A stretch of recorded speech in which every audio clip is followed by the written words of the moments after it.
All right, and last but not least, let's talk about two space-related films. First will be Disney Pixar's Lightyear, and the second will be Beavis and Butthead Do the Universe. So you'll start off with Lightyear. This came out roughly last week time of us recording here, so not gonna stay too long on the review itself because it's out and a lot of people talk about it, right? But what it is in a nutshell, it's pretty much a standalone film, based on the character of Buzz Lightyear, right? But not the toy Buzz Lightyear that you've remembered from Right. the It's a Toy Story movie that series. it's toy based on. Yeah, which by the way, I thought was a really smart call in having the opening text see Right. that. So I just Uh, think I actually don't mind that. I actually don't mind, but because people is complaining, oh, that is not like anything we see and like that this. But if you think about it, remember shit like RoboCop used to get thing, and RoboCop yeah, definitely yeah. not for sure. Yeah, So it's a that's how rated I R. kind of think about that now. It's a blatantly rated R film, and look at all the RoboCop toys and shit that came out from it, right? Exactly. So That's how I yeah, see. That's how can I interpret this. Yeah. yeah, yeah. So you can imagine Andy, the kid who owned the toys, watching this film back in '95, because that's what they say he did, and buying the Right. toy immediately afterwards, right? But yeah, in a nutshell, it just centers on the character of Buzz Lightyear, a space ranger. Um, he's introduced with his commanding officer, Alyssa Hawthorne, who is played by Miguel Aduba. I didn't even know she was in this. I was like, what? Okay. Miguel from Right. Orange is the New Black? What? And they pretty much found this random planet. They want to make it hospitable.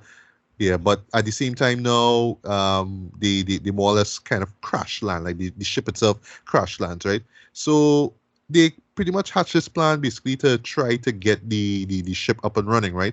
But it involves this sort of like hyperspace, right? Like just the being able to fly through hyperspace basically, right? So what happens is that Buzz basically is the guinea pig in all of this. He's testing it out with this space jet basically, and he pretty much finds himself, well, I think it's like what, 5 years? I think it is. I think it's like Oh yes. 4 years, right? Yeah, 4 years. Yes. Right. So he But finds the name is himself, Four Birdies. Yeah. yeah, he finds himself 4 years into the future, right? And the more he keeps testing it, he just keeps going further and further into the future. Yeah. So, long story short, it's to the point that Buzz ends up running into Alicia's granddaughter, right, who is played by Right. Kiki Palmer, right? She's Izzy Hawthorne, right? And she has this ragtag group of wannabe, space ranger cadets, basically, right? And they run afoul of the villain Zurg, right? Who is Right. pretty much doing some dastardly stuff, right? And it's just up to them to pretty much stop him and pretty much save the planet, right? So just quick thoughts on Lightyear, right? I saw this in theaters. I actually saw it yesterday times recording here. I did not see it last week because I was busy, right? Um, as a theatrical experience, I thought it was worth it though. Basically I just had a lot of fun watching this, right? As far as like ranking in terms of Pixar films, no, this is not one of my top favorites, right? But I will say that it's a long time that we've gotten an action film, or at least an action-oriented film from Pixar. I think the last one we got was literally The Incredibles 2. What was the last when that movie come out? Like some time in the All right. 2010s, a while, like a hot minute, right? So yeah, it was cool seeing them go back to that action formula, right? Even to the point, like even the opening text and all that too was kind of replicated, like how these cheesy over the top action movies are, right? But it has a lot of heart in it as well, too. A lot of not a lot of emotion. I know if it's one thing about Pixar you come to expect, it's a lot of emotion, but you don't really get that much though. Like there's not really that big moment that had you like tearing up. There is one sort of up esque sort of montage sequence. It involves Buzz going further into time and seeing how Alicia has grown up. And speaking about that, yes, you do see well, she is married to a woman, and you do actually see them just kiss, just one little kiss, boop, and that's it. And that apparently caused the film to be banned in certain countries. That's kind of So, weird, so but I bet you China. yeah. China's one of them. China's one of them. But you see it and it's like, yeah, like, all right, cool. You know what I mean? But it's totally justifiable. And I love that the show didn't stop to tell you, yes, she's gay. She's gay. No. It's just that, oh, we just seeing the how this character has pretty much moved on with her life. Because the whole idea with the whole hyperspace thing is that it was supposed to go back home, right? Go back to Earth. But it's like, no, she pretty much settled here. She settled on this planet. She found someone. She fell in love. She had a kid, and the kid had a kid, right? And well, she ended up dying, right? Unfortunately, and that's pretty much it, right? So yeah, it has a up-esque kind of vibe though, but it doesn't hit as hard as that montage did, like by far, right? But still, it is very entertaining though in terms of the comedy, not I mean, it's not like you're gonna be laughing through the entirety of this, right? But there's numerous jokes that had me going though. I would say one of my favorite characters, hands down, is Socks. That is this robotic cat that you see in the trailers. Though this is like the companion to Buzz. I thought like just the mannerisms, the movement, even the voice and all too was hilarious to me, right? The side characters were decent as well too. It kind of took a while for me to get used to them because they just look like they're just idiots for the sake of being idiots. All right. Actually, one of them was voiced by Taika Waititi. Like as soon as I noticed the Australian accent, I was like, I wonder if it's him, man. Then I see the credits. Yep, it's him, right? I was even surprised to hear Isaiah Whitlock, who played Commander Burnside. He's the shade guy from The Wire. I was like, I know your voice. And when I seen him, I was like, all right, cool.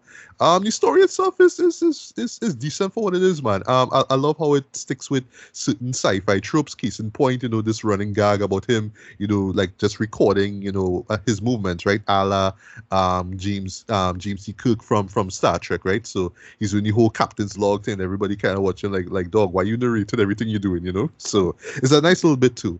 Also, the way how they talk about time, well, in particular time dilation. I guess, Ricardo, you could tell me how wrong the show nails it, but I thought that it was simple, it was to the point, how they worked it into the story is pretty interesting, right?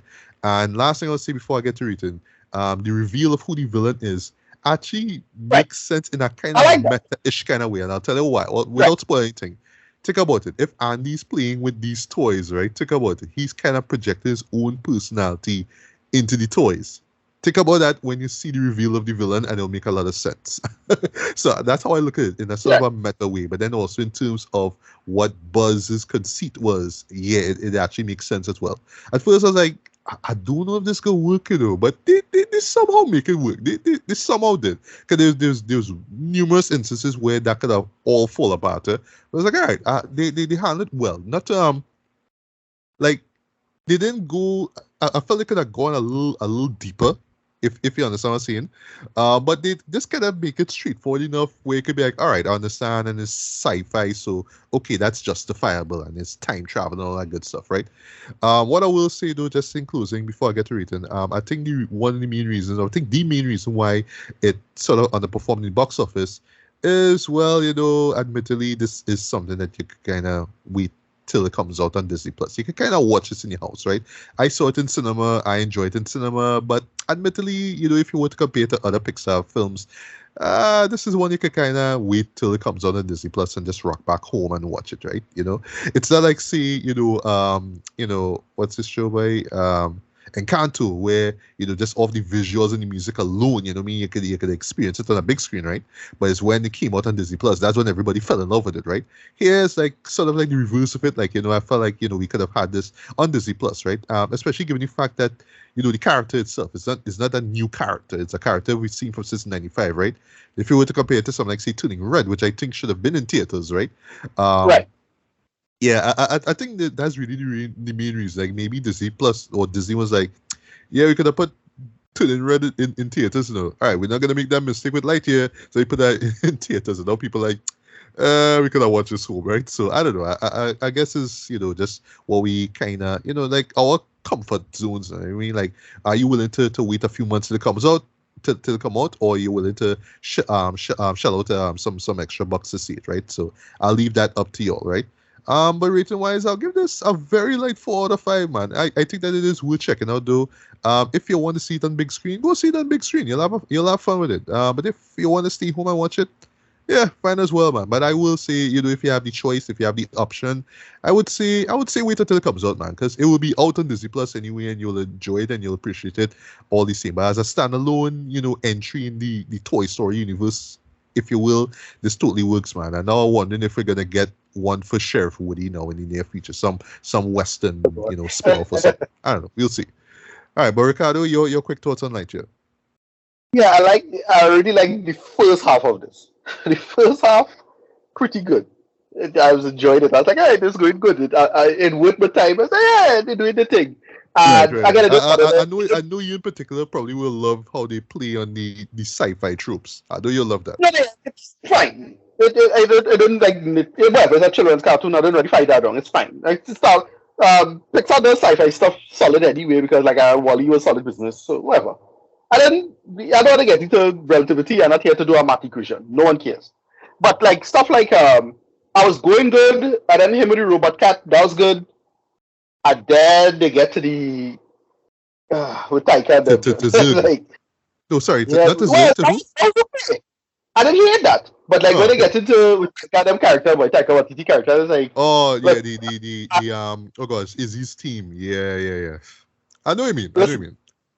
listen, that shit, if they needed to punch that up, Jordan, because that was that was weak. I was like, and I was kind of falling asleep with that. I was like, it's so bad. Like, this is Taika Waititi, but you know, it was like him in that the video game movie.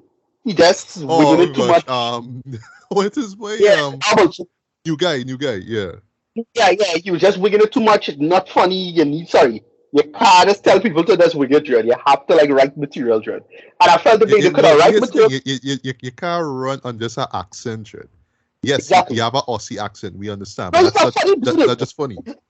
No, he's a funny dude, you know, and you know, he's, you know, you could do a lot of comedies was doing that for a while, where they just say, well, roll cameras and let these comedians just, you know, wing it now. And like, nah, like you need to have some focus. And I get a feeling that was the case in this, and it just wasn't working, and that just dragged the story. But the core conceit of it ultimately come together reasonably well. Again, because I don't really care about Buzz Lightyear and that whole universe, and I remember they made a TV series, but it was more like the toys, and it come and gone for me. I wasn't like it wasn't great, but it had some decent conceits, a lot more mature than I expected it to be. Like, alright, and they make it work for what it was. Again, I didn't mind. I don't have a problem with this being the movie that Andy watched because again, they make a ton of toys over RoboCop. That's why how I was reading that. Like, you market anything in their world now. So whatever. Mm. Ratings 6 out of 10, but closer to 7, more like a 7. Right. I didn't hate it, but like they could have really it needed punching up. And as I say, if they just put this on Disney Plus as it was, it would have been fine. But instead of going to theater bullshit, nah, man. That was the thing. It was only because I make a day out of it. I was like, all right, well, I had to do this and I had to buy that, and you know, I had to kill some time. That's the only reason I made the effort to see this. But like, yeah, I didn't need to go to theaters to see this too. Like, seriously, I didn't. Again, it's only because I didn't go out of my way to waste some time because I probably was going to watch it one way or the other. But I had something to do with South Park. I had some time to kill in South Park, so I just made a structure my time around it now. Like, all right, I go and see it. I make it work. That was it. They shall put this on Disney Plus, but I didn't completely hate this. You know, when I come back on Disney Plus and I give it a second watch, I'll probably appreciate it a little more. But yeah, I was just like, yeah, I wasn't into this. It wasn't, again, not as bad as some like Jurassic World or any of that bullshit. But like, you know, that's how I feel about that. Yeah, so 7 out of 10. All right, nice. Yeah. And last but not least, a show that I didn't see coming at all. I think a lot of people didn't. Beavis and Butthead Do the Universe. So yes, Mike Judge just decided out of the blue. Yeah, you know what? Remember how big of a deal, you know, Beavis and Butthead Do America was? Yeah, we gonna do this again, you know. We gotta make another feature-length film with this, right? So here's the funny thing about this show here in particular, right? Beavis and Butthead, right? So I'll just talk quick, and I'll just jump into the synopsis, and then, you know, we'll jump into thoughts on the show, right? I knew of Beavis and Butthead's existence, but because I didn't have cable at the time, I didn't get around to watch it when it was, when it was during MTV's, top tier period, as far as, providing 90s content, right? So I kind of got into the show pretty late, right? But I saw episodes and I enjoyed them, and it's just the back and forth between Beavis and Butthead, we just work for me, right? Of course, the voices, the just work for me. I could just watch that for like about an hour and just be cracking up, right? But I did see the movie Do America, and I really enjoyed that. I didn't think that it would actually work there because of who the characters are, you know what I mean? And just because of how irreverent the humor was. But somehow it actually worked, you know what I mean? It's just how it just played on the whole, American road trip stuff, you know what I mean? It just played that very well, but it's just with these two idiotic teens, right? And it worked, right? Product of its time, of course, it came out in 95, but it was a damn good show. I'll give it that, right? I actually do remember in the early 2010s when there was this revival of Beavis and Butthead. I remember Okay. that. And it was short lived. I think it was only first season, right?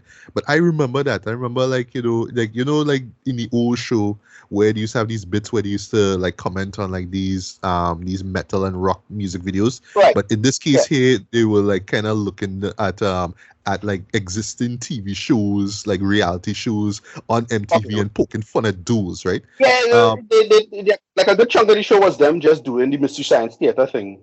Yes. Right. And so, yeah, look, I was never a fan of Beavis and Butthead. I never thought it was funny. I get the social commentary. I get it. Right. But that shit was just annoying as hell to me. And I always hated it. And the spin-off was the show that ended up sticking with me in my mind. That was Daria. Yeah, Daria. Daria like, stands out. When more, this, when this came out, I was like, but like they should have do a Daria sequel on what they like now or something like that. Like I was just so not excited for this now. But yeah, go ahead. I just go ahead. Right. Well, before we get to what the film is about, Ashton, were you a fan of Beavis and Butthead, or this just never meant anything to you?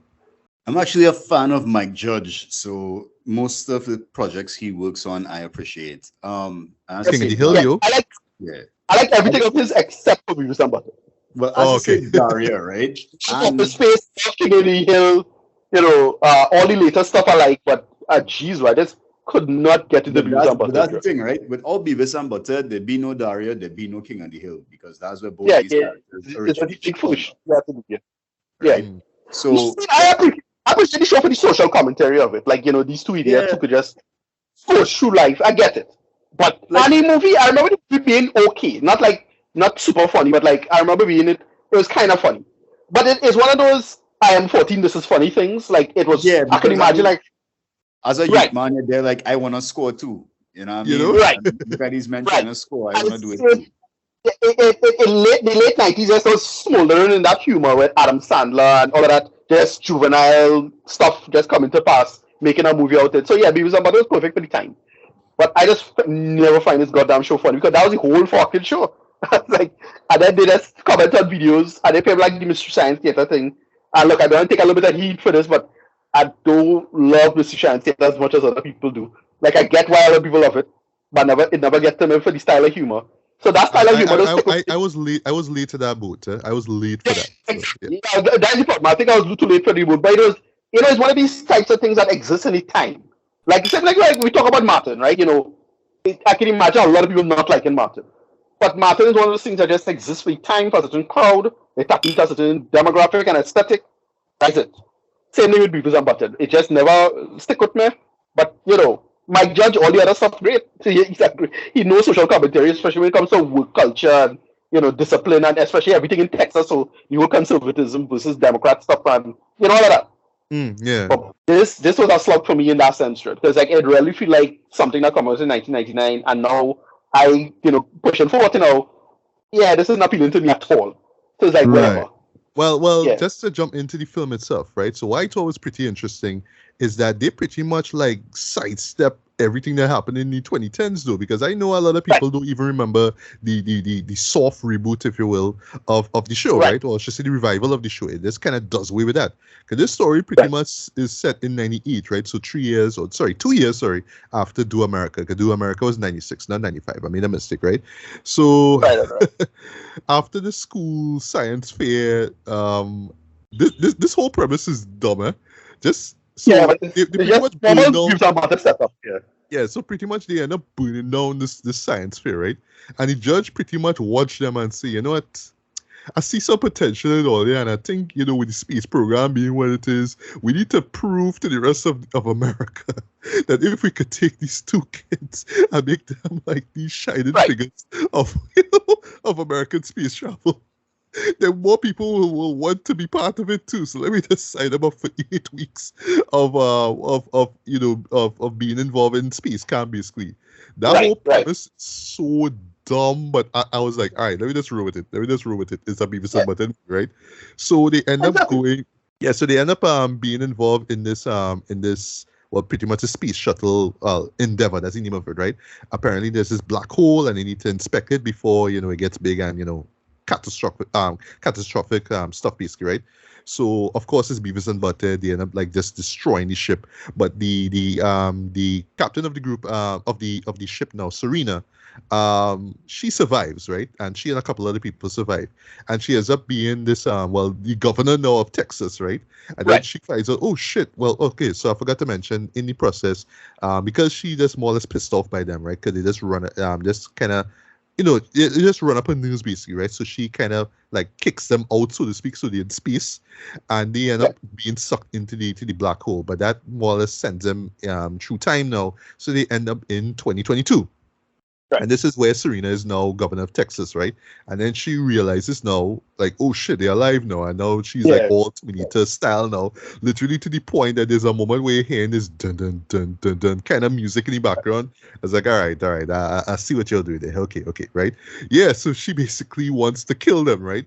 And now we have, Beavis and Butthead, who, products of the 90s, now in the in the early 2020s, now just kind of just walking through. And of course, they only have one thing in mind, their minds. They just want to score, but they specifically want to score with Serena, right? I.e., have sex with her. That was the reason why they even decided to go to the space camp in the first place, because they just wanted to hook up with Serena, right? And I'll stop here, right?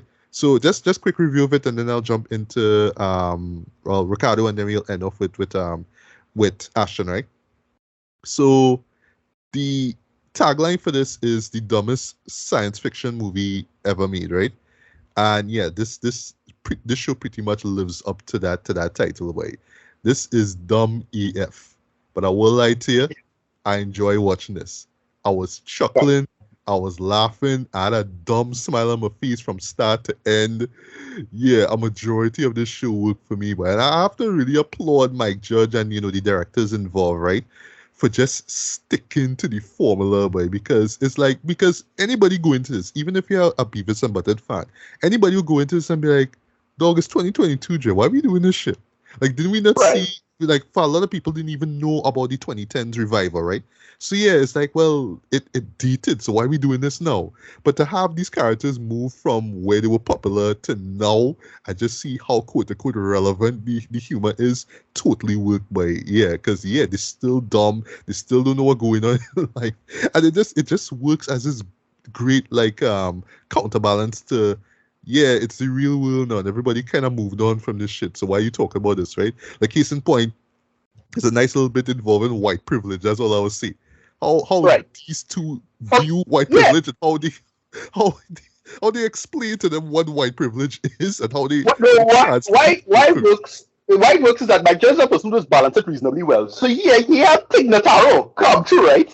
Like, Tig Notaro is the voice of the professor. Clearly Tig Notaro, but it was like, he had Tig, and he got a bunch of great voice people to come back for it. So I was like, all right, cool. I can live with that. Yes. That's why I tolerate it. But for me, there's so much of the bits just don't work. Like, and again, it's not that it didn't work yet. That's the thing. It's not that it didn't work. It's just I am an adult now. That's the problem. So I watch this. I'm like, okay, I've never really liked the show all that much. I would have probably really laughed at this when I was 13 or 14 or whatever. But because I kind of push it 14, I was like, none of this is funny though. Like, none of this working. But they try. Like, they just play it like a straight. They didn't get experimental or weird with it in terms of the humor. It's straight up Beavis and Butthead bits. Like, that is it. That is it. Yeah. And that thing is the two main antagonists with Serena. She's like clearly supposed to be a player Kamala Harris or something. Like, they just cracking them up so much like Kamala Harris. And then the side guy, he's like, I'm watching his face. I'm like, he's supposed to be Chris Hadfield, if you know who that is, right? He's a very popular astronaut. He's like a public intellectual astronaut. Right? It's supposed to be Chris Hadfield, if I remember correctly. Yeah. It's supposed to be him. Like, I get it. Like, again. But I get this with him though, with the bit with him saying I'm the assistant to this, and everybody just keep cutting it off though, was funny, right? But what was even more funny in terms of him, right? Cause he make a reveal later on, right? But there's a bit involving Beavis and Butthead pretty much thinking that, oh, this guy tried to score with Serena, and their breakdown of what they think the man was trying to do us is what is one of the funniest things I've seen in that whole show. I was cracking up at that moment. I probably played that like 3-4 times. Like them like figured, so he wanted to set them up. So see, no, this how they figured that out was hilarious to me, Jen. If I was 20 years younger, I'd have laughed with you. Yeah, but it is too dumb. It's too dumb. Yeah. So it's up to you if you like it or not. Because look, I say like dumb shit. I ain't saying no. I try to pull my bulb and I all, blowing my bubble pipe with my monocle. I'm not trying that shit. But still do. Like, God, man. Like, you could have. I know. So that's around my review here, right? So yes, you're absolutely right, dude. The humor all rests on how much you can take with this trend. If you just not a fan of this style of humor, or I would say the Beavis and Butthead style of humor, where it's just them like this taking shit, like people telling them shit, and they just process it in their own way, and it results in them just doing dumb shit and just going, you know what I mean? Then this is not for you, Dread. But because the show commits to it so much and it just kept going and going and going, I was just like, I just had this dumb smile on my face. I was chuckling, I was grinning, I was laughing at points. But yeah, the humor is either you're in it or not, Dread. But yes, it is dumb, and how it commits to its dumbness is really admirable, though, I must say.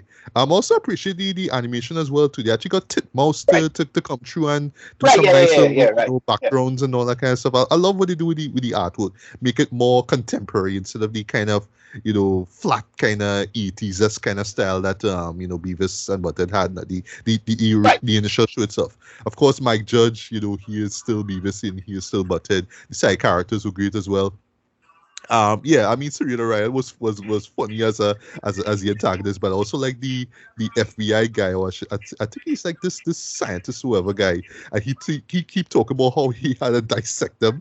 The back and forth between the two of them was great as well, right? But yeah, at the end of the day, you're getting exactly what you expect from a movie with the words Beavis and Butthead in it, right? And again, you have to really admire them for just sticking with that too. But that being said, though, if you're not a fan of this, or if you've grown this out, if you've outgrown this, then yeah, this show is not gonna be for you, man. So no, I don't see myself watching this in a hurry, but I enjoy this. I would say, like, I watch this on a Saturday night. I would say if you have nothing to do on a Saturday night, Trend, and you have a few beers, man, just kick back, relax, and watch this, and just be laughing your ass off, man. So rating wise, I'm gonna give this a strong 3.5 out of 5, man. Believe it or not, I say that this is absolutely worth checking out, though. But again, if you're not a fan of this humor and if you're not a fan of the characters, then you will not care for this at all.